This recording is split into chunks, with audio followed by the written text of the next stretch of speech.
কবিগুরু রবীন্দ্রনাথ ঠাকুরের লেখা কবিতা সমব্যক্তি।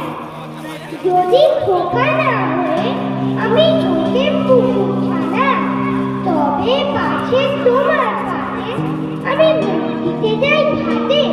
তুমি পড়তে আমার মানা, সত্যি করে বল আমায় করিস না ছল।